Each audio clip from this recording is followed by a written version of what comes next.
Hello friends, welcome to Bharathi vlog. இன்றைக்கி நம்ம இந்த வீடியோவில் என்ன பார்க்க போகிறோம் அப்படின்னு சொல்லிட்டு பார்த்தோம்னா, நம்ம சமையலில் சூப்பராக டேஸ்ட் ஏற்றி கொடுக்குற ஒரு மேஜிக் பொடி எப்படி செய்யறது அப்படின்னு சொல்லிட்டு பார்க்கலாம். இந்த பொடியை நம்ம ப்ளைனாக சாதத்துலேயே போட்டு பிசைஞ்சு சாப்பிட்டோம்னாலுமே அவ்வளோ ருசியாக இருக்குங்க. இந்த பொடியை சாதத்தில் சாப்பிட்றது மட்டும் இல்லாமல் நம்ம சமையலுக்கு நிறைய விஷயங்களுக்கு யூஸ் பண்ணலாம். நான்வெஜ் செய்கிறோம் அப்படின்னாக்கா இந்த பொடியை மேலே தூவி விட்டீங்க அப்படின்னாக்கா இந்த எறா தொக்கு, மீன் வறுவல் இதுக்கெலாம் பார்த்தீங்கன்னா அல்டிமேட்டான டேஸ்ட்டு கொடுக்குங்க. அந்த பொடியை எப்படி செய்யறது அப்படின்றத தான் நம்ம இந்த வீடியோவில் பார்க்க போகிறோம்.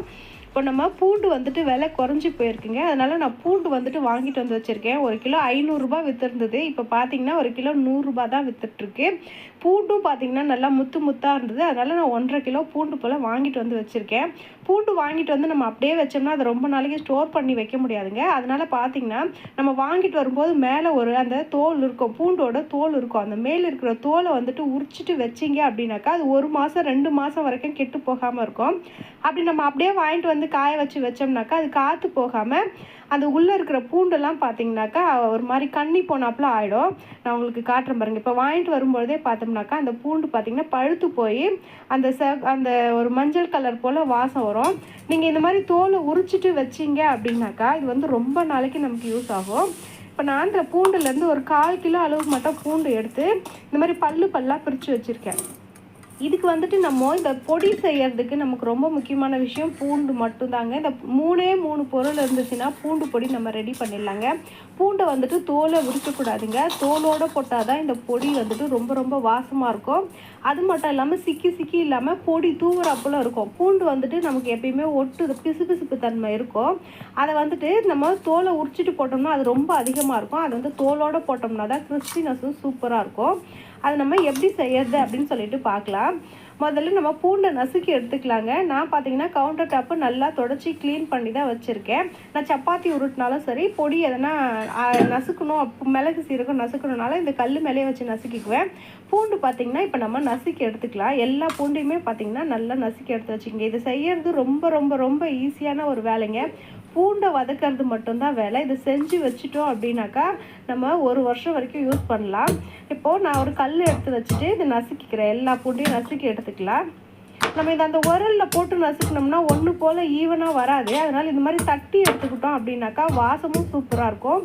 வதங்கி வர்றதுக்கும் ரொம்ப லேட் ஆகாது. டக்குன்னு வந்துட்டு ரொம்ப மசியை நசுக்கிட்டோம்னாக்கா நம்ம வதக்கும் போது கடாயில் பார்த்திங்கன்னா ஒட்டிக்கும். அதனால் அது ஒன்றும் பாதியமாக நசுக்கி எடுத்தோம்னா தான் பூண்டு வந்துட்டு ஒட்டாமல் வதங்கி வர்றதுக்கும் ரொம்ப சூப்பராக இருக்கும்.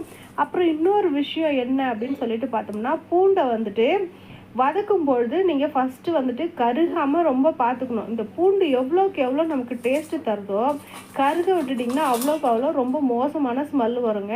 அதனால் நம்ம பூண்டை வதக்கிறத ரொம்பவே கேர்ஃபுல்லாக வதக்கிக்கணும். இப்போ நம்ம இது எல்லா பூண்டையும் இந்த போல் நசுக்கி எடுத்து வச்சுக்கலாம்.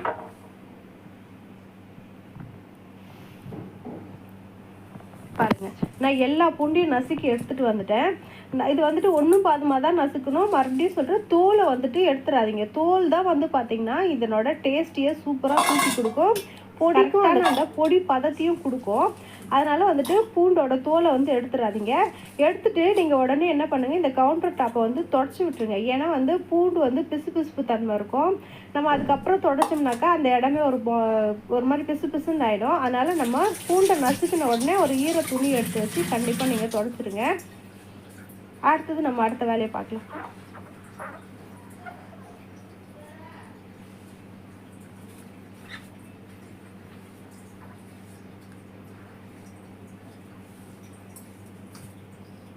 அவ்வளோதாங்க. இப்போ நம்ம தாளிப்புக்கு தேவையான பொருள்லாம் என்ன அப்படின்னு சொல்லிட்டு பார்த்துக்கலாம்.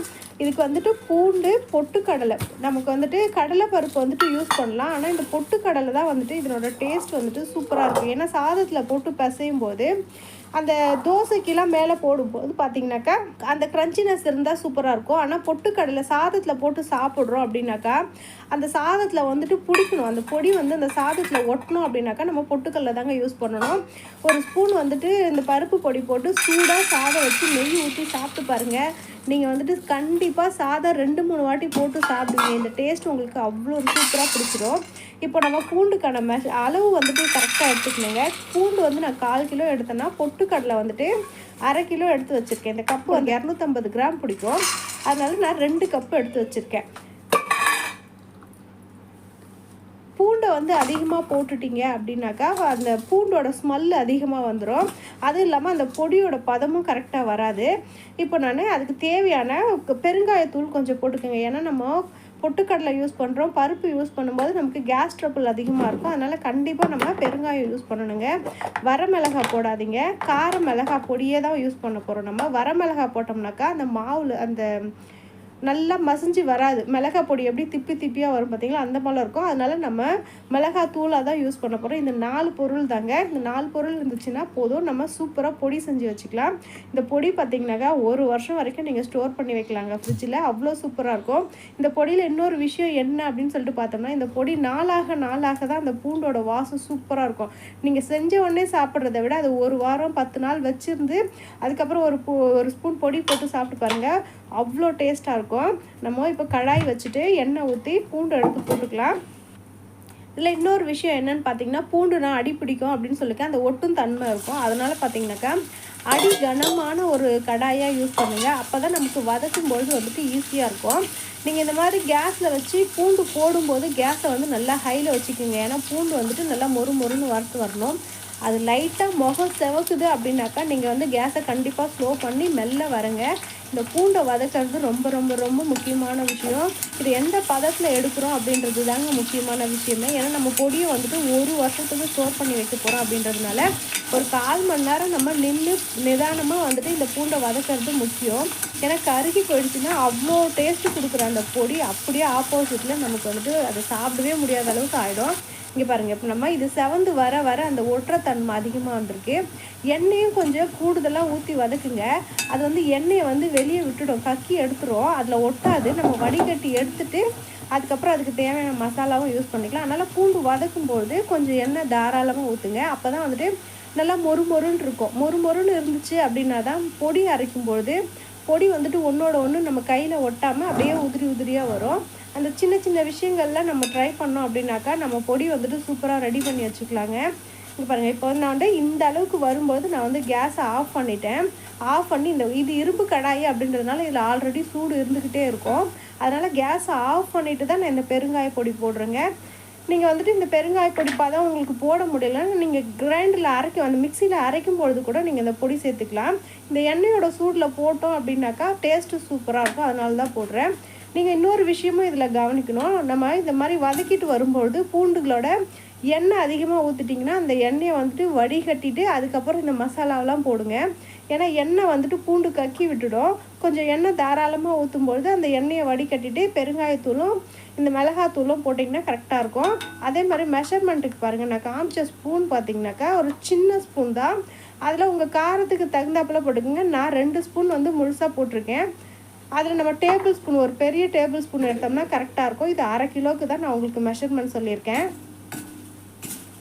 அவ்வளோதான். இந்த எண்ணெயிலே லைட்டாக அப்படியே வந்துட்டு கலரி விட்டோம்னாக்கா இந்த மிளகாத்தூளோட பச்சை வாடை போயிடும். இது கண்டிப்பாக கேஸை ஆஃப் பண்ணிட்டு தான் நீங்கள் இதை செய்யணும். உங்களுக்கு அந்த ஆரஞ்சு கலர் கரெக்டாக வரணும் அப்படின்னாக்கா கேஸை ஆஃப் பண்ணிவிட்டு பெருங்காயத்தூள் போட்டுட்டு அதுக்கப்புறம் தான் நீங்கள் மிளகாத்தூள் போடணும். இப்போ எடுத்து அந்த பூண்டு தோலை வந்துட்டு சூடாகவே அழுத்தி பாருங்கள், அது வந்து மொடுன்னு இருக்கும். அது வந்து ரொம்ப ஆறி போச்சு அப்படின்னா இன்னும் கிறிஸ்பினஸ் கொடுக்கும். இப்போ நம்ம பொட்டுக்கல்லையே அரைச்சிட்டு வந்துடலாம். முதல்ல வந்துட்டு பொட்டுக்கல்லையை தான் நம்ம பவுடர் பண்ணிக்கணும். அதுக்கப்புறம் தான் நம்ம வந்துட்டு பூண்டு ஆட் பண்ணோம். இது வந்துட்டு ஒரு 50% அளவு இருக்கிற அளவுக்கு நம்ம அரைச்சிட்டு வந்துடலாங்க. ரொம்ப மழைன்ட்டு அரைக்காதீங்க. ஒரு 3 சுற்று 4 சுற்று விட்டிங்கனாலே பொட்டுக்கல்லை வந்து நல்லா மசிஞ்சு வந்துடும்.